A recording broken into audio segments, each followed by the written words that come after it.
Number 2, who killed Were and why and for what? That we want to know. And not in a far future, in the near future. And I can tell you, we have said we are working together, but we did not sign up to assassination of our members. We did not sign up to assassination of our members. That we did not sign up to. So if somebody else killed Were, tell us who. Tell us. Ukijaribu kuangalia jinsi mambo yanavyoelekea, then ni dirisho tosha kuwa Charles Were, mbunge wa Kasipul, jinsi alivyouawa, then mauaji yake yalikuwa mauaji ya kinyama. Na hawa watu kama waligundua wale wauaji ama ni muuaji, huyo muuaji alipanga hii maneno, akapanga ikapangika. Na haya mauaji yalienda tu kama vile wapangaji walitaka haya mauaji yaende, na waka accomplish mission yao jinsi walivyo taka iwe. Sababu niseme hivyo, jambo la kwanza inafaa tuelewe, hawa huyu muuaji ama wauaji walikuwa wanapimia huyu mbunge Charles Were mchana kutu. Mpaka hata huyu mbunge akikuwa pale bungeni hiyo masaa saa 1, walikuwa tu around hapo. Wakajua jinsi yuko, akiingia kwa gari wakajua. Na unajua mbunge alikuwa ashahisi kuna mambo hayaendi mazuri, kwa sababu jinsi tunavyosikia Caleb Hamisi alisema huyu mbunge alimdokezea akamwambia haoni mambo yakiwa mazuri kwa maisha yake, akawa anahofia maisha yake. So hata mpaka huyu mbunge akaweza kuachana na gari yake official yenye huwa anatumia, akaachana na hiyo gari kuitumia hiyo siku, akabadilisha, akaweza kutumia gari nyingine hiyo ya white yenye alikuja akakutana na mauti yake akiwa kwa hiyo gari. So hiyo masaa 1 akabadilisha gari, akaingia kwa hiyo gari ya white, then akaondoka. Hiyo kuondoka na kuenda na kuelekea njia ya Ngong Road hivyo, obvious hawa wauaji walikuwa hapo kwa bunge, wakaangalia jinsi anavyoondoka na wakaenda. Kwa sababu niseme hawa wauaji walikuwa wakimpimia hii muda yote, ni kwa sababu walijuaje tu amebadilisha gari, wakajuaje tu ameketi mbele but sio nyuma kama vile watu mashuhuri wanakaanga nyuma. Then wakati alienda pale kwa M-Pesa kudeposit pesa, mpaka vile alielekea huko Ngong Road kwa hiyo roundabout, hao watu wauaji walijua jinsi huyu mbunge walikuwa na monitor movement zake. Na pia inafaa DCI ama wachunguzi wenye wanachunguza hii kesi, inafaa wachunguze, wajue kama kulikuwa na any communication either kutoka kwa hao wabunge ndio labda walikuwa wanapea wauaji maelekezo, ama either kutoka kwa hao security personnel wenye walikuwa naye kwa hiyo gari na driver, kwa sababu ndio hao wauaji wajue huyu mbunge amechange gari. Walijuaje? Lazima kulikuwa na communication. Ndio hao wanaondoka, ndio hao wameenda hivi, ndio hao sisi tumefika hapa. Lazima kulikuwa na hiyo communication. Lazima DCI wakama hapo watueleze kuhusiana na hapo kama kulikuwa na any communication, mpaka wakajua ameketi mbele. Lazima kulikuwa na communication either kutoka kwa parliament kule ama kwa hiyo gari ndani, mpaka wakajua mpaka side yenye amekaa. Ndio hao waje ukikuja wakitarget, walikuwa na target tu penye mheshimiwa ameketi.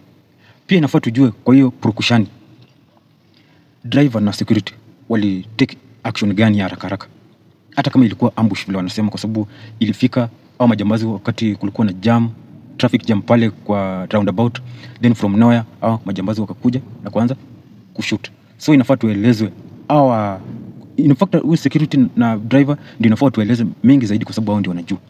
Watueleze okay, wao wali take action gani, wali relax tu hivi mheshimiwa akipigwa marisasi au wamerelax tu kwa gari, ama walichukua hatua gani? So inafaa tuambiwe mambo kama haya. Pia ukijaribu kuangalia yule mtu mwenye aliweza kushoot huyu mheshimiwa ni very professional, kwa sababu the way alifanya mambo yake sio tu mtu wa kawaida tu hivi. Yule tu mwenye amepewa bunduki, enda fanya hiyo mission umalize. Kwa sababu ukijaribu kuangalia hii ni assassination. Ni yule mtu mwenye alitumwa tu kushoot and kill, na ushoot yenye pale penye unajua huyu hata haizipona, hata akipeleka hospitali haizipona. Na ukijaribu kuangalia tena huyo jamani yule sharpshooter, kwa sababu the way nimesikiza mavideo pale na watu jinsi wanavyoeleza ni kuwa na hata kulingana na ripoti ya DCI, huyu shooter ama huyu muuaji alitumia bunduki ya pistol. Na kulingana na vile wanasema pistol ni ngumu sana kutarget mtu kwa short range, ama mtu yuko hapa shooter yuko hapa na chenye unataka kushoot kiko hapa. So hiyo short range ni ngumu sana kutarget mtu ama kutarget kitu kwa short range ukitumia pistol. Na unakumbuka huyu Charles Were aliweza kuuawa kwa short range na walitumia pistol na walitumia risasi 6. So ukijaribu kuangalia hiyo kushoot, na pia tunaambiwa kushoot mtu kwa short range ukitumia pistol na utarget the same penye umeshoot, huwa ni vigumu sana kutumia pistol. Kwa mfano ukipiga risasi hapa hivi, umepiga hapa risasi tena urudie mara ya pili the same area, urudie tu tena hapo, urudie risasi kama 3 the same area, huwa ni vigumu sana kwa pistol. Lazima itatapatapa kwa yule mtu mwenye hajakuwa professional, so huwa inatapatapa. So ukiangalia kama huyu Charles Were walikuwa na shoot kama walishoot kwa kifua, kichwa na tumbo. So inasemekana walikuwa wanarudia hapo risasi mara mbili. Yaani ku damage kabisa. Yenye hata akikimbizwa hospitali, kwa sababu tunaambiwa hapo kwa Ngong Road sio mbali na Nairobi Hospital na sio mbali na mochari. So ukijaribu kuangalia hao wauaji walishoot kabisa. Ile yenye hata akikimbizwa hapo Nairobi Hospital kwa sababu ni karibu, then atapona kabisa. So calculation yao ilienda vizuri jinsi walivyotaka. Ile kumaliza kabisa. Kumaanisha wale hawakuwa wale majambazi wa kawaida, wale majambazi wa kuja tu kuua na kuiba. Wale hawakuwa target yao iko kuiba. Ilikuwa kwenda na wai ya huyo mbunge. So tukijaribu kuangalia jinsi ODM wanavyokuja saizi na kuongea, then dirisha tosha kuna mambo yalikuwa yanaendelea behind the scene. Na huyu mtu mwenye alishoot Charles Were lazima ni kama vile nimesema ni mtu professional. Aliletwa purposely kumaliza wai ya huyu mbunge. Na wamekuwa wakimonitor kwa movement zake zote. Na ndio umeona huyu Charles Were alisema kulikuwa na probox pule kwa area yake ilikuwa ikimtrain. Pia vile unajaribu kuangalia aliweza kuripoti kwa polisi maisha yake yako hatarini, but hatukuona hatua yote mpaka aliandikia IG barua ya kumweleza jinsi maisha yake yamo hatarini. But tunataka tujue hiyo barua IG sawa na DCI walichukulia hatua gani malalamishi ya huyu mbunge mpaka akaenda kupoteza maisha yake kwa hii mambo yenye yalimkuta. Kwa sababu ukijaribu kuangalia jinsi mambo yanavyoenda, then dirisha tosha kuwa wao walikuwa na, by the way, mheshimiwa huwa anatumianga hiyo route kila mara, ama ilikuwa mara yake ya kwanza, ama ni maelekezo ya driver ndio aliambia mheshimiwa acha tupite nje ya Ngong Road tuende hivi, tukiendanga vile walikuwa waende. Ilikuwaje wakapita tuko na ikakuwaje tu our target ama hao wenye walitaka kumuua wakajua tu mauaji yao watatekelezea pale kwa roundabout. Obviously kuna traffic pia, wako sketch anything kuhusiana na hiyo, wajaribu kama hapo wajue nini inaendelea. Aya, polisi wako kwa area pale wakuja kuangalia kunaendaje. Pia inafaa polisi ama DCI wenye wanachunguza hii kesi wakusanye hizo CCTV zote kuanzia kwa parliament buildings huko hivyo, kusanya hizo CCTV zote, then wajaribu wajue huyu muuaji alikuwa nani. Kwa sababu the way tuna delay hivi, then yule kuna possibility mwenye alimtuma afanya hayo mauaji, kuna possibility pia wanaweza delete ama wanaweza huyu mwenye aliua mheshimiwa ili kumaliza ushahidi usionekane. Kuna possibility muuaji huyu mwenye alimtuma waweze kumuua huyu ndio ushahidi ukosekane kabisa. Kwa sababu the moment watapata huyu muuaji ndio ataeleza mengi kuhusiana na mwenye alimtuma na nani na walimtuma amuue kwa sababu gani. Kwa sababu watu tunaweza sema yes, labda ni wale competitor wake ama wenye alikosea kwa sababu kumekuwa na visa vingi kule. So unaweza angalia, tunaweza sema labda ni wale masimu wake wa kisiasa kule nyumbani waliamua kumuua, but ni nani huyo powerful mwenye anaweza amua kumuua kwa sababu ya mambo ya kisiasa, labda ametamani kiti chake, labda nini. Sidhani inaweza kuwa tunaweza elekea huo mwelekeo, kwa sababu hata ukifanya hivyo kumaanisha mtu alikuwa powerful than mheshimiwa.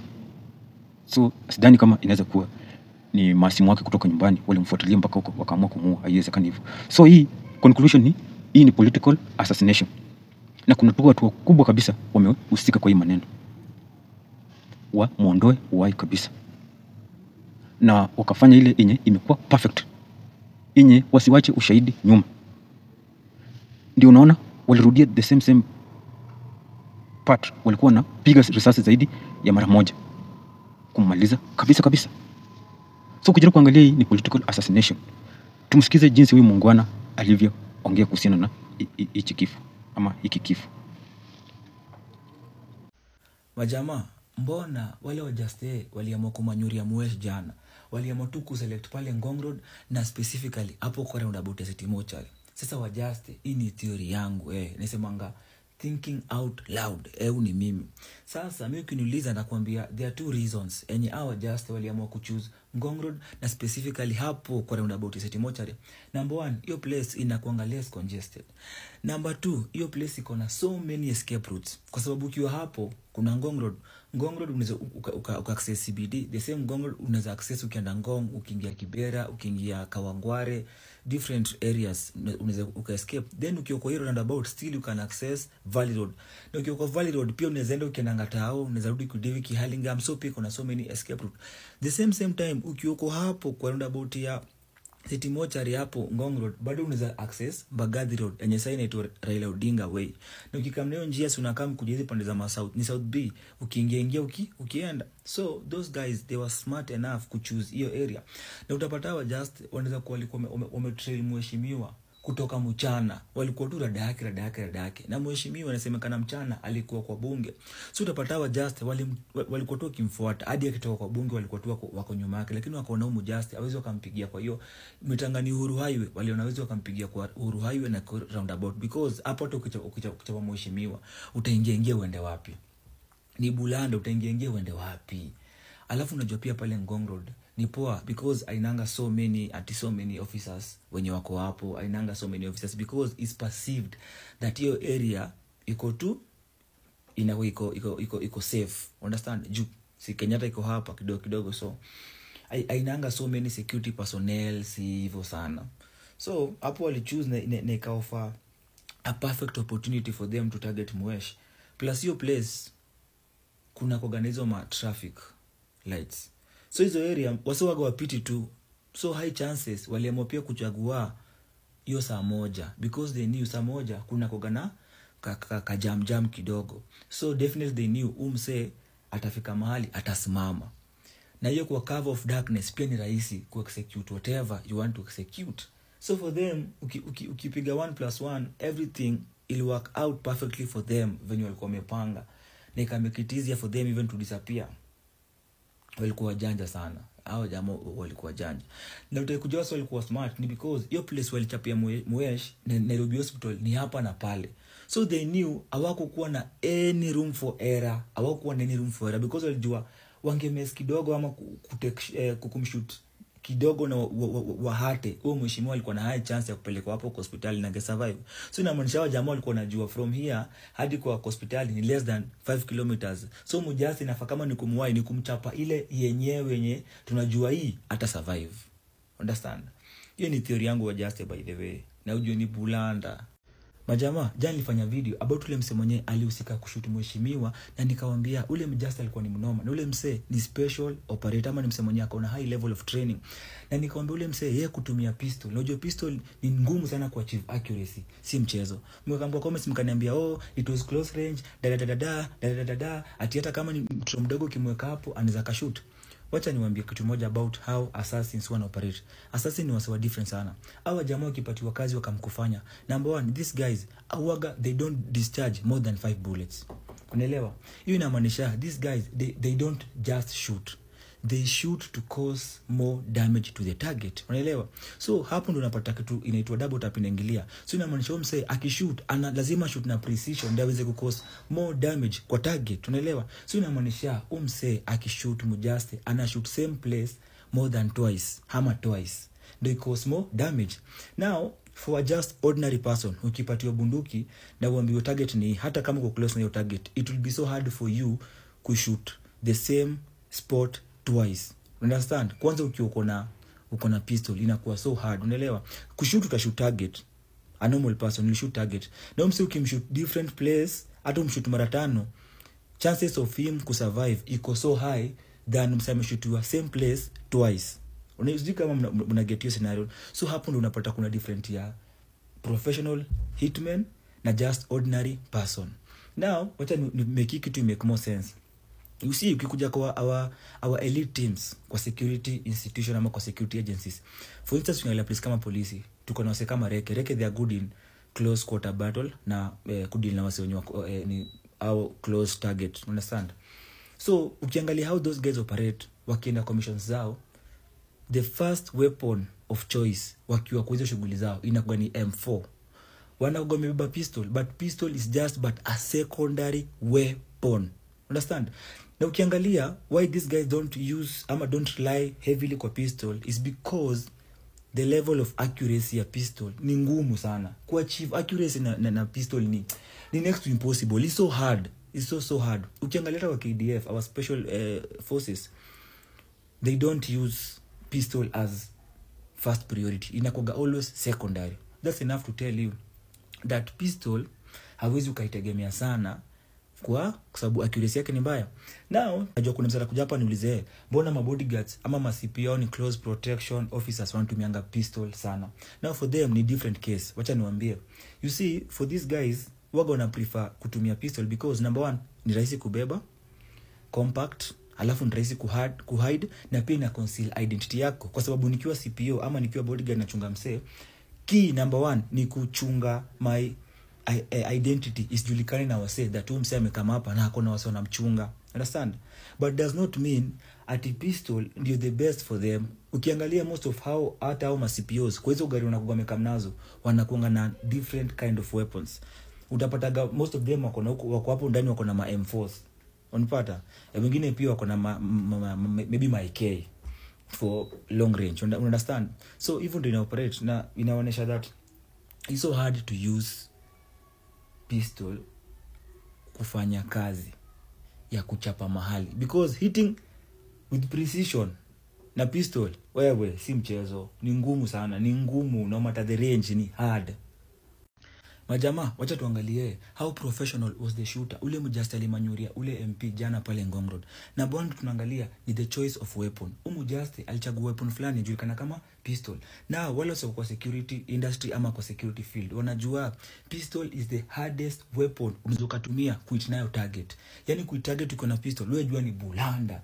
That's enough to show you Mujasti hakuwa a normal person. Uni msemo mwenye alikuwa na certain high level of training. Unasikia? Aya, number 2, Mujasti alikam akapiga shughuli usiku. Wewe niambie kwa darkness. Now kwa darkness uko na this weapon inajulikana kama pistol. Pistol is the hardest to target, but umse kwa nini kwa cover of darkness aliweza kuhit target with precision. Inakwambia Mujasti hakuwa mchezo. Number 3, umse inasemekana bullet alidischarge zilikuwa 6. Now mse mwenye amekam kufanya shughuli kama hiyo na amedischarge more than 6 bullets, inakwambia mjamaa alikuwa anataka kudili na collateral kitu iko yani msee alikuwa anafanya damage kabisa ikuwe 100%. yani uni Mujasti mwenye alikuwa hataki kuacha shughuli ati msee abaki. Juu kiangalia most assassinations zimekuwa zikifanywa na country, wasi wengi wamekuwa kutumia ngama AK47.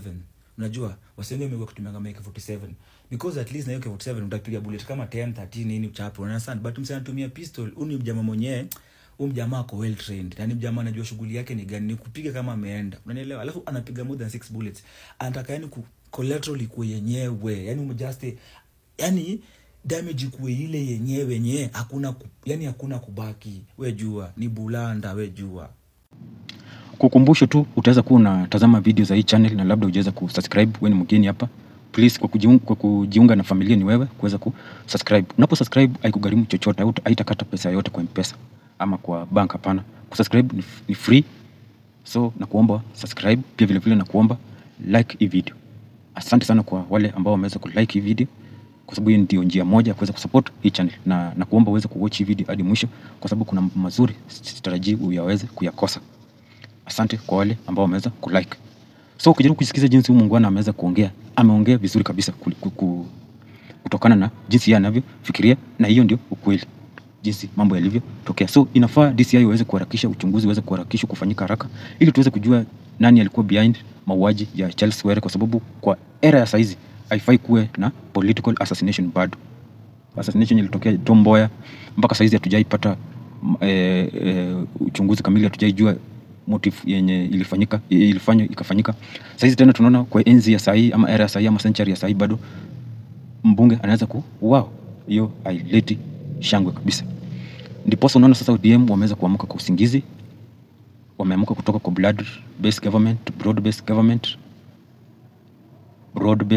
Wameweza kuamka na kuweza kusema wao hawakusign mambo ya assassination kwa members wao. Waliweka vizuri kinagaubaga wakisaini pale KICC, walisema wanataka Rais William Ruto aweze kuend mambo ya mauaji ya kiolela, na wako tarajia haya mauaji yatazidi kuendelea na mpaka ya mpate mmoja wao.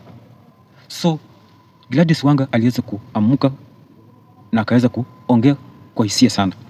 Na hata alipokuwa pale kwa Charles Were nyumbani, tuliona aliweza kutokwa na machozi. Na Gladys Wanga alikuwa na haya ya kusema, na hii ujumbe alikuwa anamfikishia Rais William Ruto on my behalf. So I will say them without fear, without favor. One, I want to say that Honorable Sir Charles Ong'ondo Were was loved by his constituents. He was loved by his constituents. As a politician, not everybody can like you. All of us.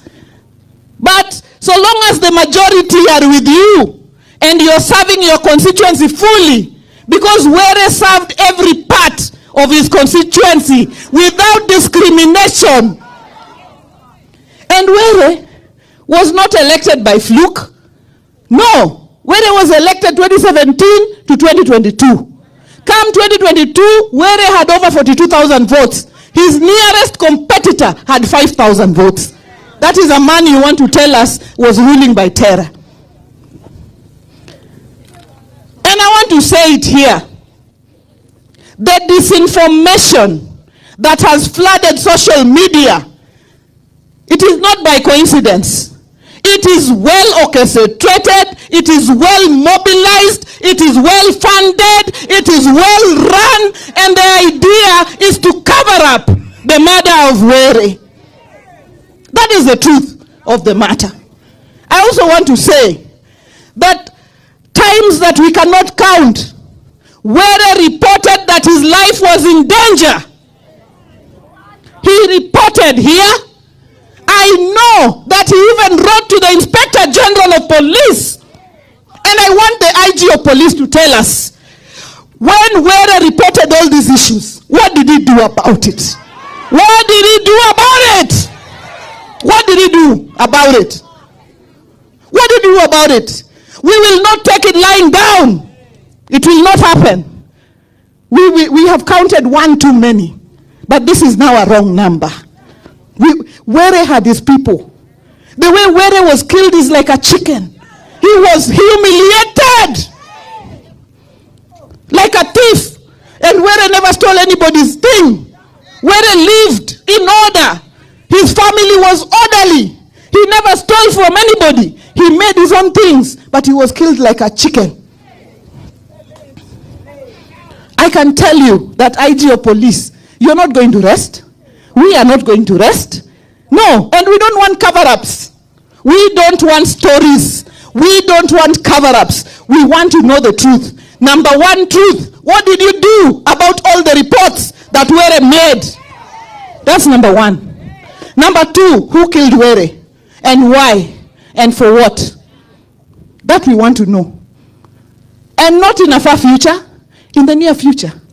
And I can tell you, we have said we are working together, but we did not sign up to assassination of our members. We did not sign up to assassination of our members. That we did not sign up to.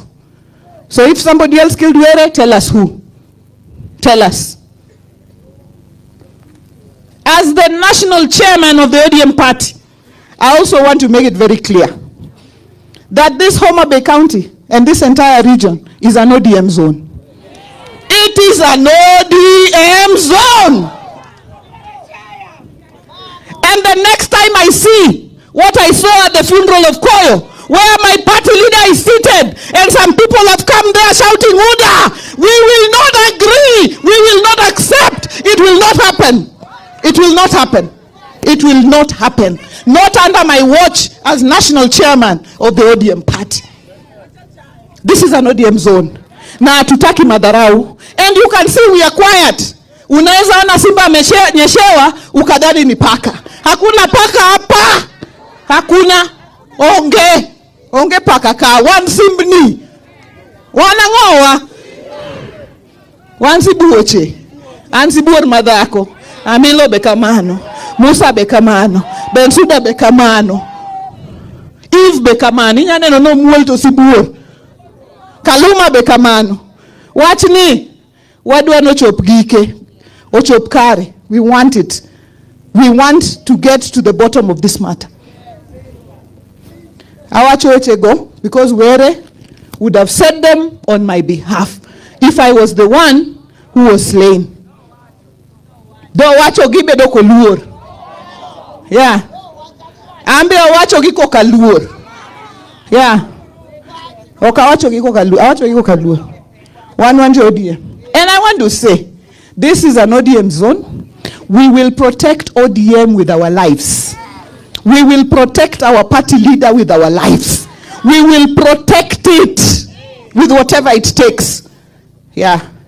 And if you want to dare us, I will tell you today, bring it on. Bring it on. Yeah, don't dare us. Kikutu kodwa, bekikuchawa. Ukijaribu kuangalia vizuri, amesema wao wako sign MOU ya political assassination kwa members wao. Hiyo atakubali kabisa. Jambo la pili, wasiwe Charles Were ili kupopularize chama cha UDA kule Nyanza. Hapana. So hii ni kama alikuwa anajaribu kumwambia zile strategy na mbinu zenye Rais William Ruto alitumia kule Mount Kenya kuweza kukiponda chama cha Jubilee na kukimaliza, na mwisho wa siku chama cha UDA kikaweza kupata ushindi wa viti vingi pale Mount Kenya. Hiyo mbinu hawezi toa Central tena walete Nyanza, kwa sababu tu watu wameka MOU sasa waweze kumaliza chama cha ODM ili chama cha UDA kiweze kukita mizizi. Hiyo watakubali. Ameweza kuweka wazi pale. Na akaweza kusema Raila Odinga aliweza kuwa embarrassed kwa mazishi fulani kule Nyanza. Watu wa UDA waliposimama na kwanza kupopularize UDA kule na ODM na Nyanza ni ODM zone. So ameweza kusema hiyo hawatakubali. Pia mwingine mwenye aliweza kutia sauti yake hapa ni Junet Mohamed. Junet Mohamed aliweza kusema lazima wakuje wapate ukweli wa mambo kuhusiana na kifo cha Charles Were, kwa sababu the way tunaona hiyo ilikuwa political assassination na ilikuwa imepangwa vizuri kabisa. Watu wanasema ati mwanasiasa akikufa ndio tunapiga kelele. Sio mwanasiasa, binadamu yoyote akikufa tutapiga kelele. Na huyu sio binadamu ya kawaida. Huyu ni kiongozi ambaye amechaguliwa na watu. Na anauliwa tu kama kuku hapo kando ya barabara. We are not going to take this one lying down. We will not accept. Hatutakubali hii kabisa. I am telling them we want to know kwa nini Ong'ondo Were aliuliwa. Tunajua Ong'ondo Were aliuliwa kwa sababu ya siasa. Hiyo tunajua. Hiyo sio siri. That is not a secret. But we want to know who did it na kwa nini amefanya. Tumeelewana? Mheshimiwa Wanga, pole sana. I know how close Ong'ondo Were was to you. Na mimi unajua nilikuwa rafiki yangu. Mimi najua. Mimi wakati tumeungana na Mili, juzi wakati tumepata nafasi ya kupatia cheo wabunge wenzetu, tulifanya Ong'ondo Were akuwe vice chairman ya committee ya parliament.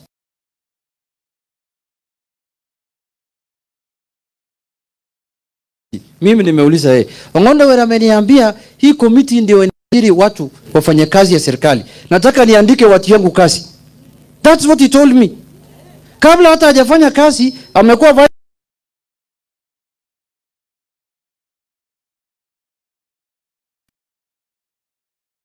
painful, na huyu ni mwanachama wetu, ni kiongozi wetu. We will not sleep paka tujue na tueleze watu ya Kasipul ni nani ameua Ong'ondo Were.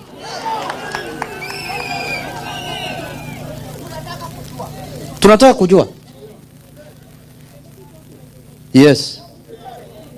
Sasa mimi kwa kumalizia nimeleta rambirambi kutoka watu ya Migori. Nimeleta rambirambi kutoka watu ya Suna East. Na hapa chama chetu ni OD. Kama unafikiri unaweza maliza ODM kwa kuua Ong'ondo Were, umeenda kwa barabara mbaya. Kuna Ong'ondo Were 50, 100, 2,000, 10,000, 1,100 wako hapa Kasipul. Mimi I'm really mimi na nyamaza tu, but I'm really Nimesikia uchungu kwa sababu mambo imefanyikia Ngondo Were, inaweza fanyikia mbunge yeyote. Usifikiri hiyo ni unatembea na tumbo kubwa na kifua mbele hapa ndani ya town. You can be Ngondo Were anytime. This must be brought. People who killed Ngondo Were must be brought to justice.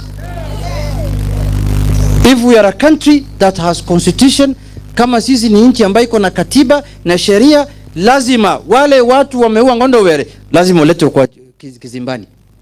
Mimi na kwa kumalizia, tutasimama na nyinyi. We will stand with Kasipul people. Tutahakikisha ya kwamba mambo ambayo Ngondo Were alikuwa anafanya itaendelea mbele. Na nimeongea na party leader wetu leo asubuhi, ako ngambo. Mimi nimeongea naye kwa simu, amenipigia, amesema nilete rambirambi yake hapa. Na amesema yeye pia amehuzunika. Ngondo Were alikuwa rafiki yake na alikuwa mtu yake ya mkono. Na atakuwa na sisi siku ya Friday hapa kusindikiza mjumbe wetu. Lakini yeye pia anasema lazima justice must be done. He wants to know us and what was the motive behind the killing of the member of. Na mtu asiseme tunatetea ati kwa sababu mwanasiasa amekufa. Hata wale wa raia wamekufa. We want to know why they were killed. But we want to know also why this man who was representing people, loved by the people, and who had the mandate of the people, why he was killed. Why? That question must be answered. Pia Moses Kajwang akaweza kutokea huko na kuongea pia kwa hiyo. Akaongea pia na kuweza kukua na haya ya kusema kuhusiana na kifo cha Charles Were. The child's death is bigger than all the other deaths. But if leaders who are protected by police and pistols and bullets cannot be safe in this country, what about the ordinary citizen who does not have the benefit of a bodyguard, who does not have the benefit of a pistol, who does not have the benefit of a bullet? This matter must be resolved. And this is a matter that is at the heart of our relationship, political relationship. And we want to tell our friends, some of them here on the ground, Raila Molo and William Ruto are having conversations on how to stabilize this nation. And then we come here to the village. You saw it at the funeral of Mama Priscilla Koyo. Ni Raila bet kanyo, tojok moko chikore kacha ni gin jouda. The political domain of Raila Amolo Odinga. And our political vehicle remains ODM.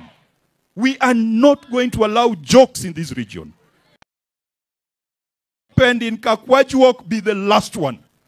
If you are a leader, a servant, please do not mobilize political hecklers to bring you to a funeral. Kendo kagitemo mano tariko chiko ka. So ukijaribu kusikiza hizo sauti zote, conclusion ni kuwa ODM wako tabani kwa sasa. ODM wameweza kuingiwa na kibaridi kwa sababu wote wanasema kuwa leo ni Charles Were.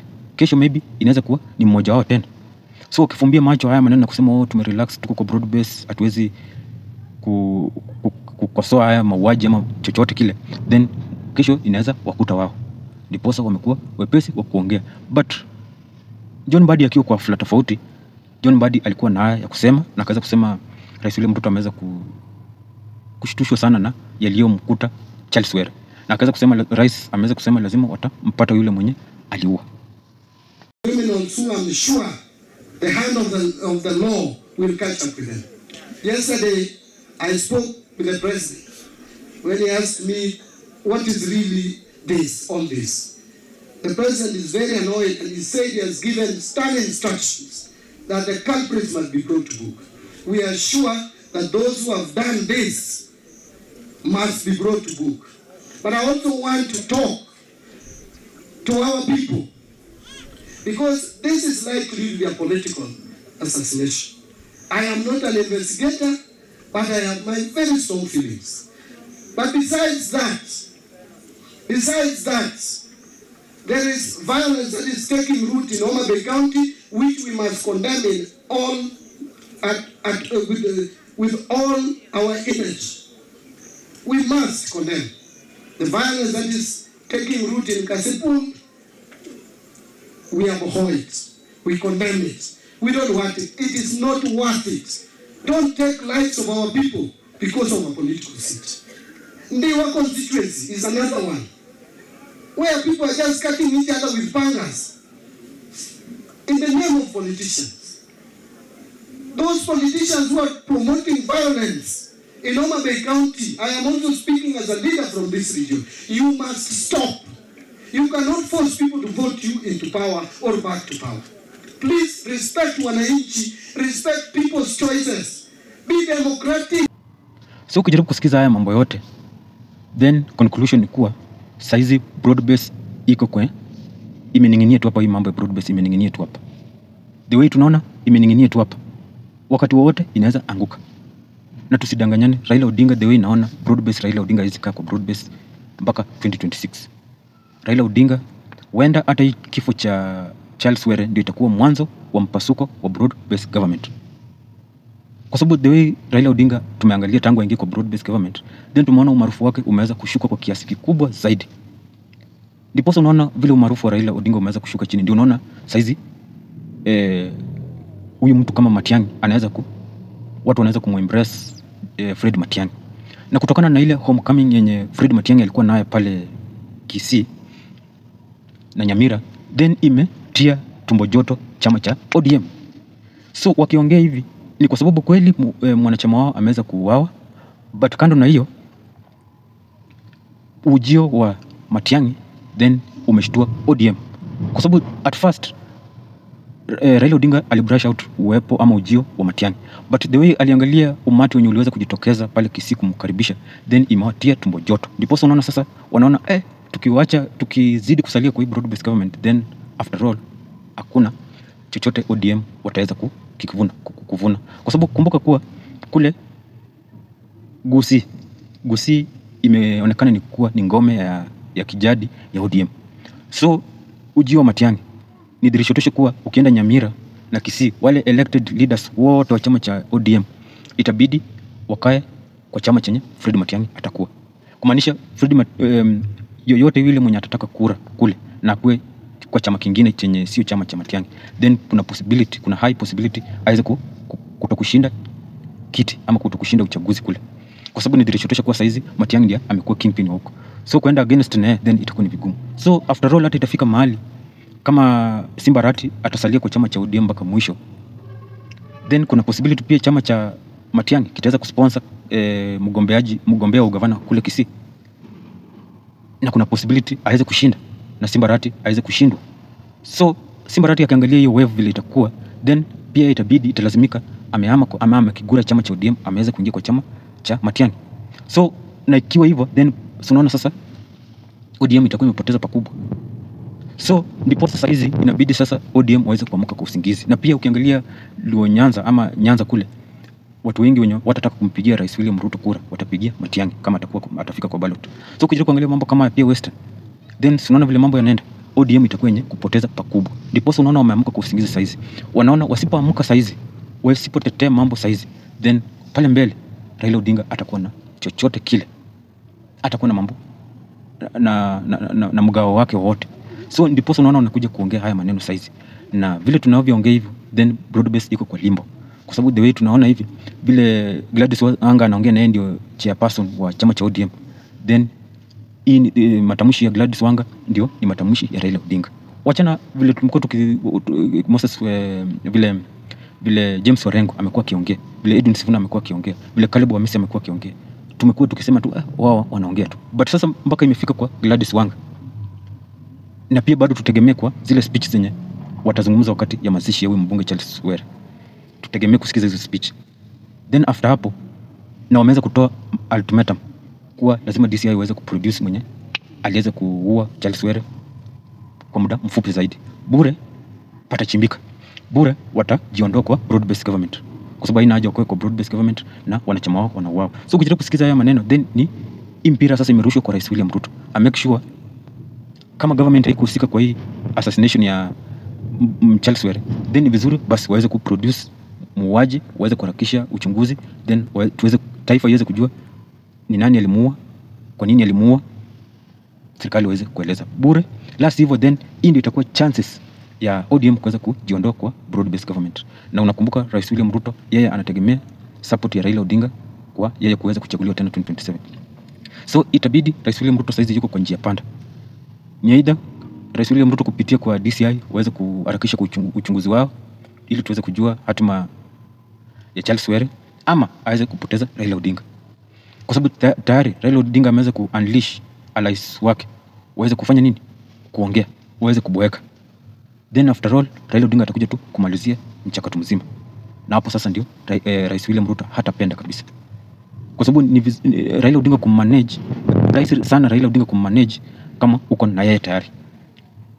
Na ni vigumu sana kummanage Raila Odinga akiwa kwa wananchi. So jinsi mimi ninavyoangalia broad based government kwa mapana na marefu, wamepata mwanya wa kuweza kujiondoa. Walikuwa wanatafuta, sasa saizi wamepata hiyo mwanya ya kuweza kujiondoa. Na wameweza kusema kuwa ODM wameweza kusema haiwezi kutokea hii mambo yenye imekuwa ikicirculate kwa social media. Tumeona pia kwa mainstream media wameweza kusema kulikuwa na huyu mbunge Charles Were alikuwa ana unleash terror kwa wakaji wake kule. Na tusidanganyane, siasa za Luo Nyanza ama siasa za Nyanza mzima, wale wanasiasa wanatembea na goons, ambapo hao magoons mpaka OCS anajua, OCPD anajua, county commissioner anajua, wanatembea na wale goons, ambapo wale goons wale huwa wana protect mheshimiwa fulani. So siasa za Nyanza zimekuwa siasa zingine chafu sana, siasa za magoons. Na it's high time waweze kubadilisha na kuleta siasa safi kule Luo Nyanza. Then itakuwa ni vizuri. Kwa sababu haiwezi kuwa wanasiasa wanatembea na goons pale kila mahali, ukiwa kwa sherehe, ukiwa kwa mazishi, haitakuwa ni vizuri. So huyu Charles Were aliweza kufariki kwa mazingira tatanishi, na si vizuri kabisa, kwa sababu hiyo tayari inapaka tope idara ya usalama, idara ya uchunguzi inapaka uchafu. Na tumeona itabidi Rais William Ruto aweze kufanya jambo kuhusiana na internal security. Murkomen ameshindwa na kazi na ni muda mwafaka aweze kufanya nini? Kuweza kuondolewa kwa hiyo idara ya usalama. Angalia haibu ya huyu mjamaa ambaye ulipatia kwa waziri. Anaturudisha nyuma 1,100, na sio hapa peke yake. Angalia matamshi yake wakati watu ya Kipsigis wale wao huko naitwa Ongata Baragoi. Angalia matamshi yake kwa huko Baragoi. Angalia matamshi yake kwa huko Laikipia, nini huyu Samburu. Angalia matamshi yake kwake huko watu ya Marakwet ambao wanaumia huko Kapen na Tot. Angalia matamshi yake. Sisi tulikuwa nafikiria tukipata mwenzetu kutoka nyumbani hapa atakuwa afueni, lakini hii ni disaster. Hii ni disaster, na tunaomba Mheshimiwa Rais kwa heshima ambayo tuko nayo na wewe na taifa ya Kenya, this is not a minister for internal security. Mtu ya TikTok, Facebook, selfie na askari sio waziri ya nini. Huyo nitaka kuwa waziri ya uturati na culture na mambo mengine, lakini sio waziri ya usalama. NPR leo wako na area, Kipara wako na area, askari wako na area, wakakuja kufahamia watu ambaye Murkomen anasema wako na bunduki na tuna bunduki. Kama tungekuwa na bunduki tungejisaidia, na tungekufa namna hii. Sisi watu wa Baringo North hatuna bunduki hata moja. Bunduki ambayo tunategemea ni ya NPR pamoja na security ya serikali ambayo wako huko. So kwa hivyo matarao, uchokozi ambayo waziri na kiburi ambayo Mheshimiwa Murkomen alikuja kuchokosa watu ya Baringo North mpaka sasa tuko hospitali. Yeye mwenyewe angekuwa hii hospitali kuja kupokea hii maiti. Murkomen, hii maiti inaletwa hapa ni yako, kuja pokea na machurui. Batia matibabu hii watu, msaidie, hata kuna wengine sasa hivi watapelekwa Eldoret. This is an affront and assault to the people of Aror, the people of Baringo North, where I am the member of parliament. We have no time for war. It is you who has brought us war. Keep up Baringo North and keep up Baringo. Kama uko na sacrifice yako ambayo wanakufuata na kulambalamba, Sisi watu ya Baringo North kutoka leo